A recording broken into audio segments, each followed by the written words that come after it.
नमस्कार विद्यार्थी मित्रांनो,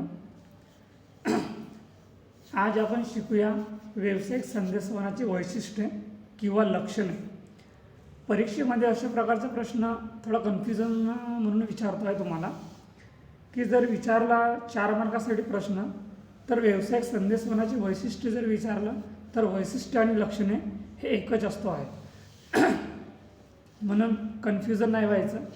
तर आपण या तासिकेमध्ये शिकूया व्यावसायिक संदेशवहनाची वैशिष्ट्ये किंवा लक्षणे. पहिला वैशिष्ट्य आहे व्यावहारिक.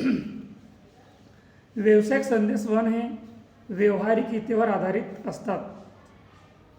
यात का, कसे, केव्हा व कशा प्रकारे संस्थेचे ध्येय पूर्ण करावायचे आहे यावर जास्त प्रकाश टाकला जातो. व्यावसायिक संदेशवहनात अव्यवहार्य, काल्पनिक तसेच अनावश्यक गोष्टी टाळल्या जातात. संदेश प्राप्तकर्त्यांचा महत्त्वपूर्ण वेळ वाया जाऊ नये यासाठी व्यावसायिक संदेशवहनात खास प्रयत्न केले जातात.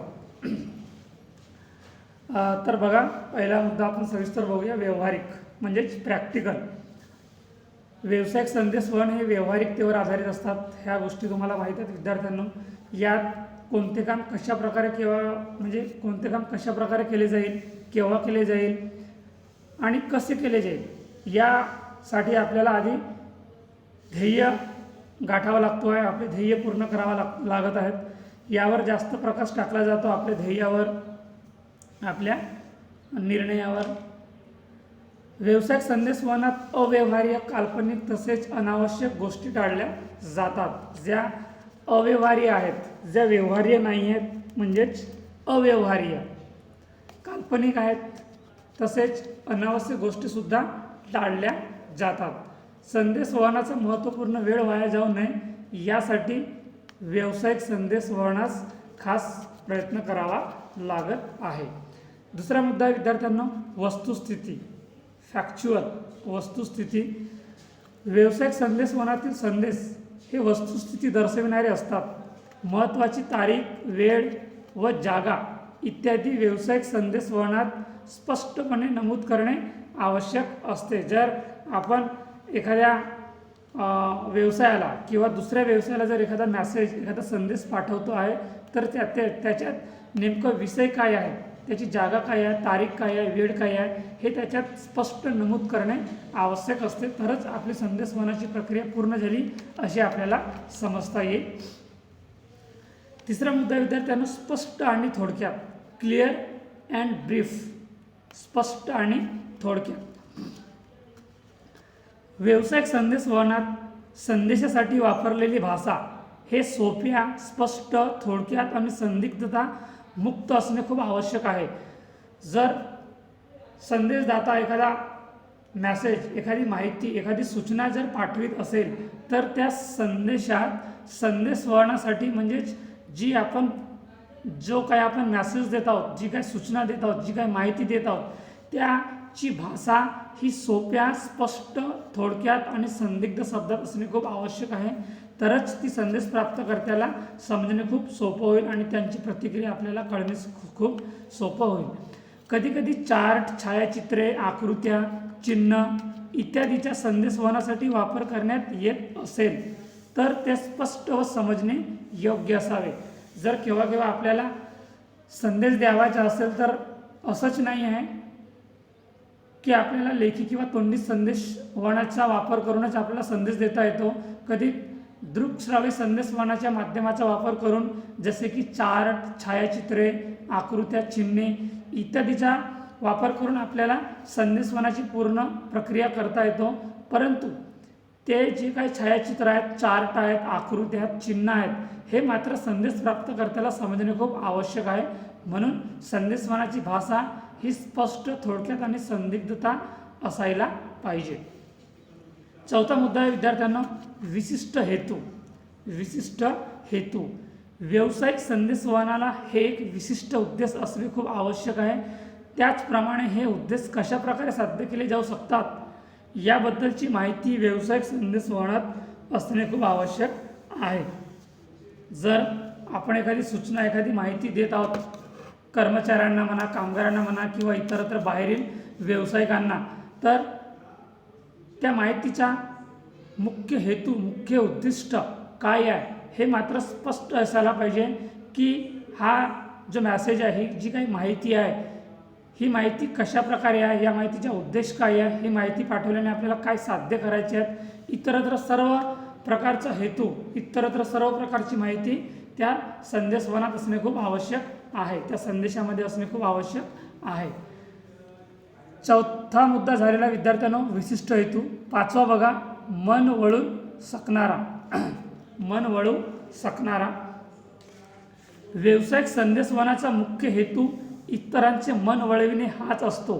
जर आपण एखादी माहिती देत आहोत म्हणजेच दुसऱ्याला, म्हणजेच संदेश प्राप्तकर्त्याला, तर त्याचा मुख्य हेतू आपला असतो आहे, म्हणूनच आपण ती एक माहिती देतो आहे. तर व्यावसायिक संदेशवनाचा मुख्य हेतू इतरांचे मन वळविणे हाच असते. कर्मचाऱ्यांना अधिक कार्यक्षम कार्य करण्यासाठी त्यांची मने संदेशवहनाद्वारे वळविली जाते. त्याचप्रमाणे ग्राहकांना वस्तू किंवा सेवा खरेदी करण्यासाठी त्यांची मने वळविण्याचे प्रयत्न व्यावसायिक संदेशवहनाद्वारे केले जातात, जेणेकरून व्यावसायिकांचे मन आपल्याकडे वळल्या पाहिजे. या उद्देशाने आपण व्यावसायिकांचा योग्य प्रचार प्रसार करीत असतो आहे. योग्य साधनांचा वापर करून आपल्या व्यवसाय संदर्भाची माहिती ग्राहकांपर्यंत, बाजारांपर्यंत पोहोचविण्याचा प्रयत्न करतो आहे. म्हणजेच ग्राहकांचं मन वळवून व्यवसायाचा कसा प्रॉफिट होईल, हा मात्र व्यावसायिकांचा हा उद्देश असतो आहे. तर विद्यार्थ्यांनो बघा, हे जे आपण 5 मुद्दे शिकलेले आहोत, हे आहेत व्यावसायिक संदेशवहनाचे वैशिष्ट्ये किंवा व्यावसायिक संदेशवहनाचे लक्षणे. आता बघूया आपण प्रभावी व्यावसायिक संदेशवहनाची तत्वे. प्रभावी व्यावसायिक संदेशवहनाची तत्वे बघा. पहिला तत्व आहे विद्यार्थ्यांनो स्पष्टता, क्लिअरिटी, स्पष्टता. संदेशवहनात फक्त माहितीचे देवाणघेवाण करणे एवढाच अर्थ अभिप्रेरित नाही, तर संदेश प्राप्त करणाऱ्याला संदेशाचे नीट अर्थ समजणे देखील खूप आवश्यक आहे. यासाठी संदेशातील भाषा सोप्या व सुटसुटीत असावी, त्यामुळे संदेशात स्पष्टता येते. स्पष्टता. संदेशवहनाचा एवढाच हेतू नाही आहे विद्यार्थ्यांनो, किंवा एवढाच उद्देश नाही आहे की फक्त माहितीची देवाणघेवाण करणे, पण ज्या माहितीची आपण देवाणघेवाण करतो आहे, त्या माहितीचा अर्थ त्या संदेश प्राप्तकर्त्याला नीट समजणे खूप आवश्यक आहे. तो स्पष्ट असणे खूप आवश्यक आहे, तरच संदेशाची स्पष्टता ही क्लिअर होतो आहे, सिद्ध होतो आहे. आणि संदेशाची जी काही भाषा आहे ती सोपी असायला पाहिजे, सुटसुटीत असायला पाहिजे, जेणेकरून संदेश प्राप्तकर्त्याला ती समजणे सोपी होईल. दुसरा मुद्दा विद्यार्थ्यांनो, संदेशाची भाषा. संदेशाची भाषा. संदेशाची भाषा सोपी असणे खूप आवश्यक आहे. शक्यतो संदेशातील भाषा हे प्राप्तकर्त्यांच्या भाषेतच असावे, त्यामुळे प्राप्तकर्ता संदेशाचा योग्य अर्थ काढू शकतो. यासाठी संदेशवहन नेहमी प्रादेशिक भाषेत असावे. जर संदेशवहनाची भाषा ही स्पष्ट नसेल, म्हणजेच समजण्यायोग्य नसेल, जर आपण एखादा संदेश दुसऱ्या भाषेत देत आहोत आणि संदेश ऐकणारा मात्र आपल्या भाषेशी निगडीत आहे, जसे की आपण एखाद्या बाजारात म्हणा, व्यावसायिकात म्हणा, किंवा एखाद्या सभागृहात म्हणा, जर आपल्याला एखाद्या व्यवसायासंदर्भात माहिती द्यावायची आहे, तर आपल्याला याची काळजी घेणे खूप आवश्यक आहे की इथे जे बसलेले जे काही श्रोते आहेत, प्रेक्षक आहेत, तर यांना ती भाषा समजायला पाहिजे, जेणेकरून प्रत्येक कामगारांना, श्रोत्यांना भाषा ती समजेल. याच भाषेत आपल्याला संदेशवहनाची प्रक्रिया पूर्ण करावी लागतो आहे. अन्यथा संदेशवहनाची भाषा समजणार नाही तर व्यावसायिकांचा उद्देश हा पूर्ण होणार नाही. तिसरा मुद्दा विद्यार्थ्यांनो, परिपूर्णता. तिसरा मुद्दा आहे परिपूर्णता. प्रभावी संदेशवहनासाठी संदेशात परिपूर्णता असणे खूप आवश्यक आहे, कारण संदेश अतिशय लांबलचक व अपूर्ण असू नये. तसेच संदेश प्राप्तकर्त्यांच्या पात्रतेनुसार संदेश केवढा असावा हे ठरवावे. कामगारांना दिला जाणारा संदेश विस्तृत असावा. या उलट वरिष्ठ स्तरावरील कर्मचाऱ्यांसाठी हाच संदेश मात्र मोजक्या व अर्थपूर्ण शब्दात असावा. प्रभावी संदेशवहनासाठी जी काही परिपूर्णता असतो आहे ती तर असणे खूप आवश्यक आहे. संदेश अतिशय लांबलचक व अपूर्ण असू नये. संदेश प्राप्तकर्त्यांच्या पात्रतेनुसारच तो संदेश असायला पाहिजे. कारण आपण जर खालच्या स्तरावरील कर्मचाऱ्यांना एखादा संदेश देतो आहे, एखादी माहिती देतो आहे, एखादी सूचना देतो आहे, तर ती लांबलचक असू शकते. पण आपण तीच माहिती जर वरिष्ठांना दिलो तर ती मात्र लांबलचक असायला कामा नये. ती शॉर्टकटमध्ये अगदी कमी मोजक्यात आणि अर्थपूर्ण शब्दात असायला पाहिजे. तसेच कामगारांना सुद्धा आपण जी काही माहिती देतो आहे आपल्या व्यवसायासंदर्भात ती लांबलचक आणि अपूर्ण असू नये. कारण जर एखादी माहिती लांबलचक असली तर जे काही कामगार आहेत, जे काही कर्मचारी आहेत, तर ते किती शिकलेले आहेत याची आपल्याला कल्पना नसतो आहे. आणि म्हणूनच प्रत्येक कामगारांना किंवा कर्मचाऱ्यांना त्या संदेशाचा अर्थ समजेल असं नाही आहे. म्हणून एखादा संदेश हा परिपूर्ण शब्दात असायला पाहिजे, मोजक्या आणि अर्थपूर्ण शब्दात असायला पाहिजे. नंतर विद्यार्थ्यांनो सुसंगत चौथा मुद्दा आहे सुसंगत. संदेशदात्याने एखाद्या पक्षाला वेळोवेळी संदेश पाठविले असल्यास त्या सर्व संदेशामध्ये सुसंगती असणे खूप आवश्यक आहे. संदेशामध्ये विसंगती असल्यास संदेशवहनाचा उद्देश पूर्ण होत नाही. संदेशात संदर्भ, विषय, उद्देश इत्यादीला सुसंगती असणे खूप आवश्यक आहे. एखादा संदेश हा सुसंगत असायला पाहिजे. सुसंगती म्हणजेच त्या संदेशाचा नेमका उद्देश काय आहे, संदर्भ काय आहे, विषय काय आहे, हे सगळे आपल्याला स्पष्ट असायला पाहिजे. सुसंगत आणि अगदी कमी मोजक्या शब्दात असायला पाहिजे आणि अर्थपूर्ण शब्दात सुद्धा असायला पाहिजे. नंतर आहे सातत्यता. संदेशवहन प्रभावी ठरण्यासाठी त्यात सातत्यता असणे आवश्यक आहे. कारण आपण जर एखाद्या संदेशवहनाच्या प्रक्रियेद्वारा किंवा संदेशवहनाच्या माध्यमाने एखादी माहिती देतो आहे तर ती सातत्यता असतो आहे. म्हणजे ती माहिती किंवा आपण एका व्यवसायाचा संबंध जर दुसऱ्या व्यवसायाशी येत असेल तर ते संबंध नेहमी टिकवून ठेवण्यासाठी संदेशवहनाची प्रक्रिया ही सातत्याने चालू ठेवणे खूप आवश्यक आहे. संस्थेशी संबंधित ग्राहक, पुरवठादार, कर्मचारी, सभासद, इतर संस्था यांच्यात व्यावसायिक संदेशवहनाची प्रक्रिया ही सतत सुरू असते आणि ती सुरू असणे खूप आवश्यक आहे. संस्थेच्या धोरणात बदल झाल्यास त्या संबंधीची माहिती संबंधित घटकांपर्यंत पोहोचविण्यासाठी माहितीची देवाणघेवाण करणे सुद्धा खूप आवश्यक आहे. जर आपल्या व्यवसायात किंवा कारखान्यात जे काही वस्तू निर्मिती संदर्भात जे काही माहिती असतो आहे, जे काही आपले घटक असतो आहेत, तर या संदर्भात माहिती पोहोचविणे सुद्धा खूप आवश्यक आहे. त्या माहितीची नेहमी देवाणघेवाण करणे खूप आवश्यक आहे. नंतर मुद्दा विद्यार्थ्यांनो योग्य वेळ. संदेशवहनाचे उद्देश पूर्ण होणे हे संदेश प्राप्तकर्त्याला संदेश कधी मिळाले यावर देखील अवलंबून असते. जर संदेशवहनाचा मुख्य उद्देश प्राप्त करायचा आहे तर जो काही संदेशदाता आहे तर तो संदेश प्राप्तकर्त्याला तो माहिती केव्हा देतो आहे, कोणत्या वेळेत देतो आहे यावर खूप महत्त्वपूर्ण व्यवसाय आपला यावर आपला खूप म्हणजे व्यवसाय अवलंबून असतो आहे. म्हणून संदेशवहनाचे उद्देश जर पूर्ण करायचे असतील तर संदेश प्राप्तकर्त्याला तो संदेश कधी मिळाला यावर देखील खूप लक्ष देणे आवश्यक आहे. योग्य वेळी संदेश किंवा सूचनांचे प्रसारण झाल्यास त्याचा प्राप्तकर्त्यांवर अनुकूल परिणाम होतो. जर एखादी सूचना असेल वरिष्ठ अधिकाऱ्याने दिली असेल तर ती सूचना वेळेच्या आत दिली असेल तर संदेश प्राप्तकर्त्याला ती सूचना जर वेळेच्या आत दिली असेल तर संदेश प्राप्तकर्त्यांवर अनुकूल परिणाम होतो.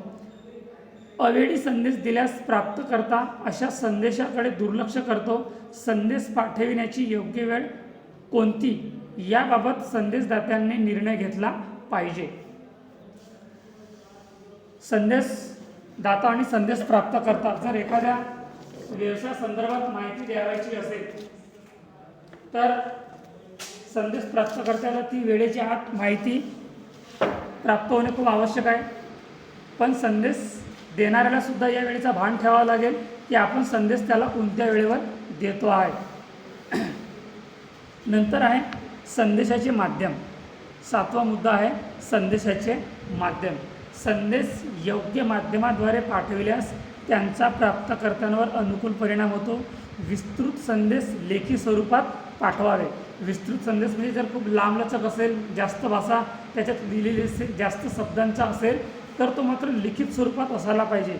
कारण जर लांबलचक एखादा संदेश आपण पाठवित आहोत आणि जर तो तोंडी स्वरूपात दिला तर प्राप्तकर्त्यांच्या लक्षात राहणार नाही आणि याचा दुष्परिणाम व्यवसायावर होतो, आपल्या कर्मचाऱ्यांवर होतो. म्हणून जर विस्तृत संदेश पाठवायचा असेल तर तो नेहमी लेखी स्वरूपातच असायला पाहिजे. तर शीघ्र पाठवायचे अल्प संदेश हे दूरध्वनीवरून किंवा मोबाईल फोनद्वारे सुद्धा पाठविले जातात. जर एखादा कमी शब्दात संदेश द्यावायचा असेल, अगदी मोजक्या शब्दात द्यावायचा असेल, शीघ्र शब्दात द्यावायचा असेल तर तो मात्र आपण दूरध्वनीद्वारे, भ्रमणध्वनीद्वारे किंवा मोबाईल फोनद्वारे आपण तो पाठवू शकतो. दैनंदिन कार्यासंबंधीची सूचना तोंडी द्यावे व तांत्रिक स्वरूपाचे संदेश हे नेहमी लेखी स्वरूपातच असायला पाहिजे. दैनिक म्हणजे रोज व्यवहारात येणारी जर एखादी सूचना असेल तर ती मात्र आपण तोंडी देऊ शकतो, पण मात्र जर तांत्रिक स्वरूपाची जर माहिती असेल तर ती मात्र लेखी स्वरूपात पाठवणे खूप आवश्यक आहे. नंतर आहे विद्यार्थ्यांनो परस्पर सहकार्य. व्यावसायिक संदेशवहनाचा मुख्य हेतू हे प्राप्तकर्त्यांकडून सहकार्य मिळविणे हा अपेक्षित असतो. संदेशवहन प्रभावी ठरण्यासाठी दोन्ही पक्षांमध्ये परस्परांविषयी सहकार्य करण्याची भावना जागृत झाली पाहिजे. प्रभावी संदेशवहनामुळे प्राप्तकर्त्यांच्या मनात संस्थेविषयी आपुलकीची भावना जागृत होणे खूप आवश्यक आहे. व्यावसायिक संदेशवहनाच्या जर मुख्य उद्देशांमध्ये आपण जर उद्देश बघितला तर तो परस्पर सहकार्य. जर आपण एखादी माहिती दुसऱ्या व्यावसायिकांना देत आहोत तर आपण तर देऊ आणि माहिती स्वीकारणारसुद्धा स्वीकारेल, पण त्या दोन्ही व्यवसायामध्ये, त्या दोन्ही पक्षांमध्ये सहकार्याची भावना असणे खूप आवश्यक आहे. सहकार्याची भावना जागृत होणे खूप आवश्यक आहे. तरच प्रभावी संदेशवहनामुळे जो संदेश प्राप्तकर्ता आहे त्यांच्या मनात संस्थेविषयीची आपुलकी निर्माण होईल आणि तो चांगल्या प्रकारे आणि जास्त काम करण्यास तयार राहील, त्यांच्या कार्यक्षमतेत वाढ होईल. नंतर मुद्दा विद्यार्थ्यांनो योग्य व्यक्ती व ठिकाण. योग्य व्यक्ती व ठिकाण. संदेश कोणाला व कोणत्या ठिकाणी पाठवायचे आहे हे संदेशदात्याला ठरवावे लागेल. जर एखाद्या व्यवसायासंदर्भात, एखाद्या वस्तूसंदर्भात, एखाद्या मशिनरी संदर्भात जर माहिती द्यावायची असेल तर हे मात्र त्या संदेशदात्याला ठरवावे लागेल की संदेश कोणाला आणि कोणत्या ठिकाणी पाठवायचे आहे हे मात्र त्या संदेशदात्याला ठरवावा लागेल. योग्य संदेश योग्य व्यक्तीला योग्य माध्यमाने पाठविल्यास त्यांची प्राप्तकर्त्यांवर अनुकूल परिणाम होऊन संदेशवहनाचा उद्देश साध्य करता येईल. जर तो संदेश योग्य व्यक्तीला योग्य ठिकाणी योग्य वेळेला जर पाठविला तर तो संदेश प्राप्तकर्त्यांवर अनुकूल परिणाम करेल आणि संदेशवहनाचा उद्देश हा साध्य होईल. नंतरचा मुद्दा विद्यार्थ्यांनो अभिप्राय, फीडबॅक.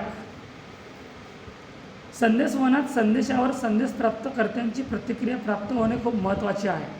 संदेशावर प्राप्तकर्त्यांची प्रतिक्रिया न दिल्यास संदेश वहनाचा उद्देश पूर्ण होत नाही.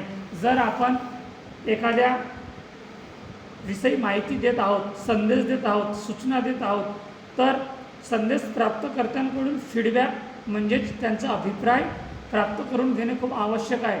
नाहीतर आपण माहिती देत आहोत, तो स्वीकारत आहे, पण मात्र त्याच्या मनात काय आहे, त्यांना माहिती समजली किंवा नाही हे आपल्याला कळू शकणार नाही.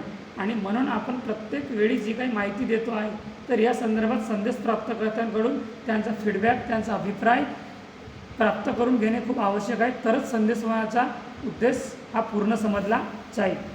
संदेशावर प्राप्तकर्त्यांची प्रतिक्रिया हे अनुकूल किंवा प्रतिकूल असू शकते. आता असं नाही की आपण एखादा संदेश देतो आहे, एखादी माहिती, एखादी सूचना देतो आहे तर ती सूचना प्राप्त झाल्यानंतर संदेश प्राप्तकर्ता समाधानी असेल किंवा तो त्या सूचनेपासून समाधानी असेल असं नाही. तर तो आपल्याला जो अभिप्राय देतो आहे तो अनुकूलच असेल असं नाही आहे किंवा प्रतिकूलच असेल असं नाही आहे. त्यांचा जो अभिप्राय आहे, जो फीडबॅक आहे तो अनुकूल असू शकतो किंवा प्रतिकूलसुद्धा असू शकतो. अभिप्रायामुळे संदेशवहनातील उणिवा लक्षात येते व ते भविष्यात दूर करतासुद्धा येते. संदेश प्राप्तकर्त्यांच्या अभिप्रायाशिवाय संदेशवहन निरुपयोगी ठरते. जोपर्यंत आपण संदेश प्राप्तकर्त्यांकडून त्यांचा अभिप्राय फीडबॅक प्राप्त करून घेऊ शकत नाही तोपर्यंत संदेशवहन हा निरुपयोगी ठरतो असे आपल्याला समजावं लागेल. तर विद्यार्थ्यांनो, या व्हिडिओमध्ये आपण संदेशवहनाचे म्हणजेच व्यावसायिक संदेशवहनाचे काय शिकलेले आहोत, आपण वैशिष्ट्य शिकलेले आहोत आणि लक्षणेसुद्धा शिकलेली आहोत. तसेच प्रभावी व्यावसायिक संदेशवहनाचे तत्त्वेसुद्धा आपण या व्हिडिओमध्ये शिकलेले आहोत. हा भाग आपला इथेच संपलेला आहे. पुढचा भाग आपण पुढच्या व्हिडिओमध्ये घेऊया आणि इथेच थांबूया. धन्यवाद.